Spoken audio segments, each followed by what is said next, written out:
What if that old pistol rusting away in the back of your safe turned out to be worth more than your pickup truck? I'm not talking about some fantasy auction or a one-off fluke. I'm talking about a market that's gone absolutely nuclear. The same handguns that used to gather dust in pawn shop displays are now bringing in $15,000 or even more under the hammer. The collector world has gone wild, and the gun that once felt like a relic could now be your hidden gold mine.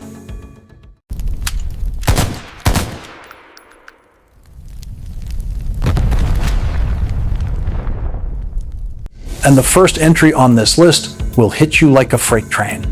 Because when you see what these are selling for, you'll realize history doesn't just hold stories, it holds value. Let's start with the one that defined an entire era, the Colt single-action Army. Back in 1873, Colt rolled out the revolver that would become known simply as the Peacemaker. Chambered in .45 Colt, it was more than just a gun, it was the heartbeat of the American frontier. Cowboys, outlaws, sheriffs, and soldiers all relied on it when the stakes were life or death. You didn't survive the Old West without trusting steel that could deliver when your back was against the saloon wall. Think about the names forever tied to it: Wyatt Earp, Wild Bill Hickok, Bat Masterson. These weren't just men, they were living legends, and they all carried this exact design into dusty showdowns. Colt's craftsmanship in the 1870s and 80s was something modern machining still chases. The fit, the polish, the balance. Everything about those early revolvers whispered perfection.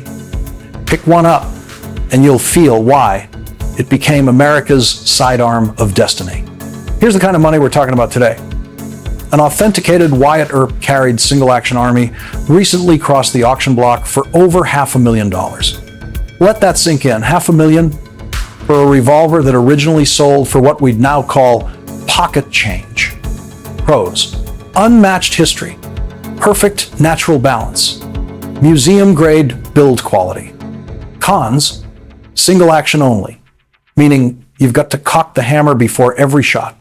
Reloading is slow, one round at a time through the loading gate. And of course, no safeties, no margin for error.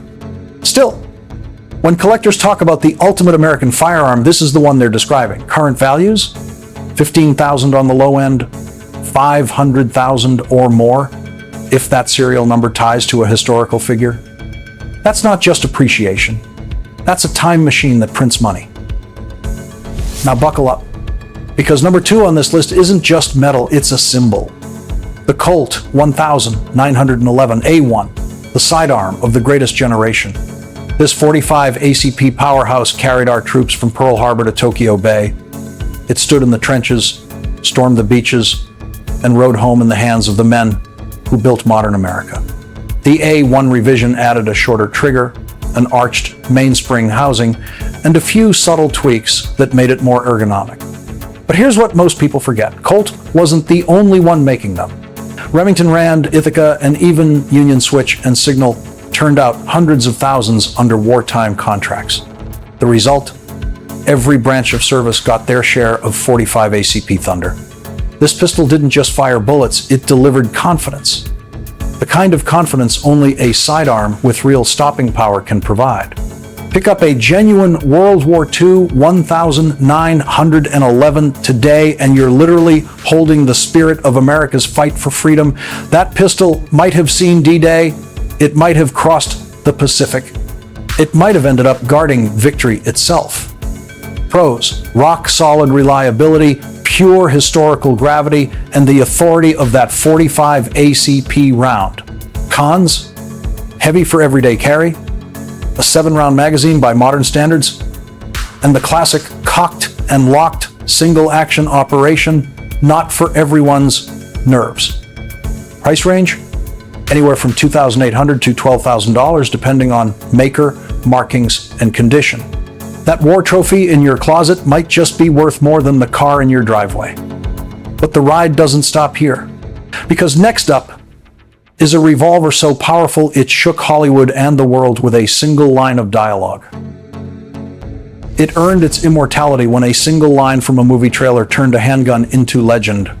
The Smith & Wesson Model 29 arrived on the scene in 1956 and ripped open the idea of what a production revolver could do.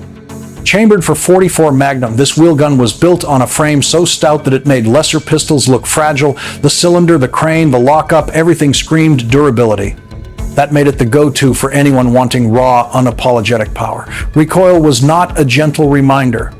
It was a lesson, one that taught shooters respect. That brutal kick made practice sessions short and memorable, but the trade-off was simple.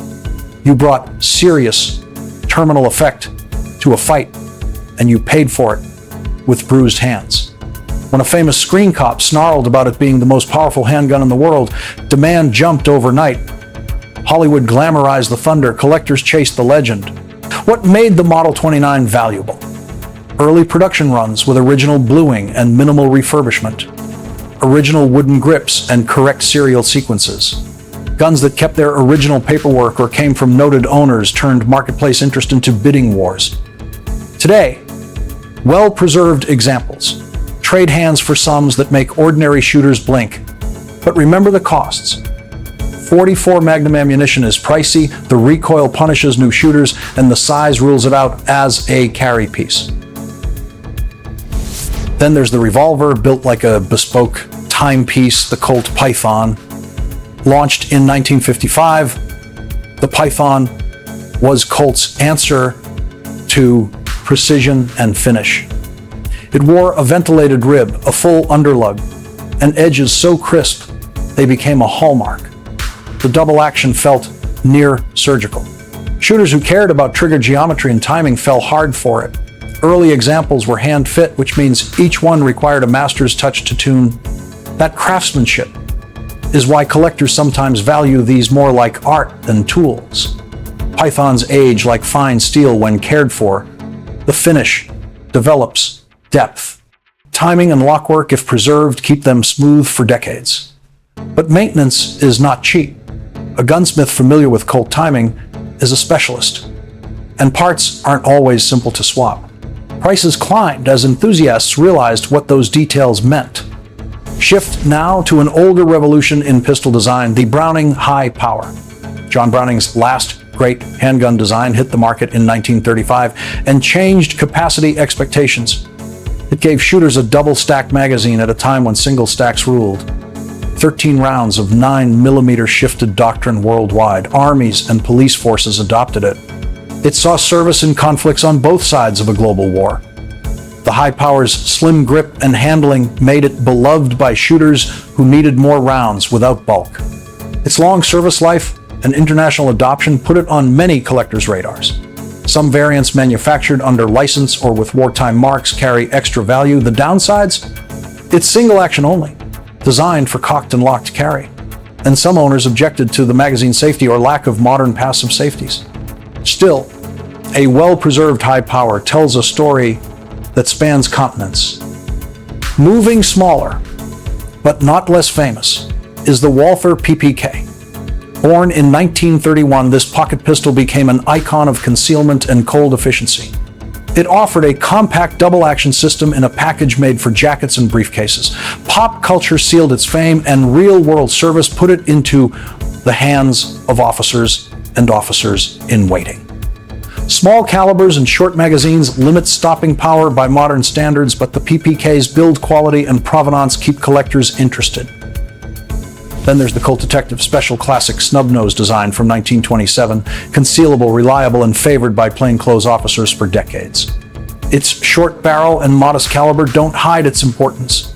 Millions were made, and many survived in condition that now appeals to collectors who remember when this was the gun you trusted on the evening beat.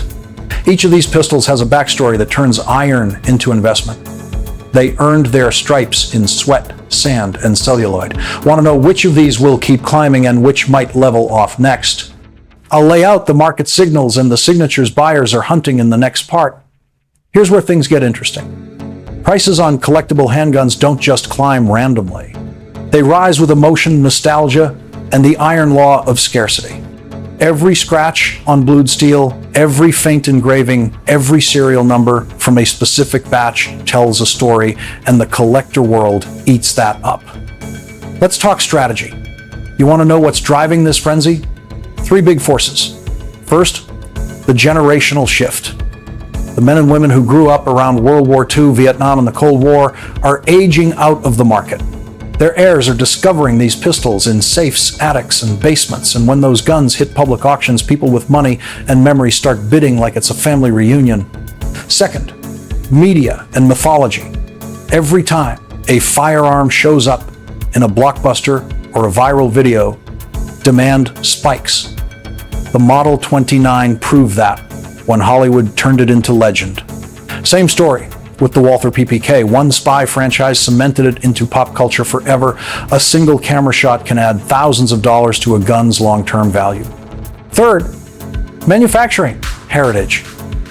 Modern CNC machining might be precise, but those hand-fit revolvers from the 50s and 60s carry a level of soul you can't reproduce. Collectors want the human fingerprint, the craftsmanship that left microscopic imperfections, the kind of flaws that make each piece unique. You can't machine nostalgia.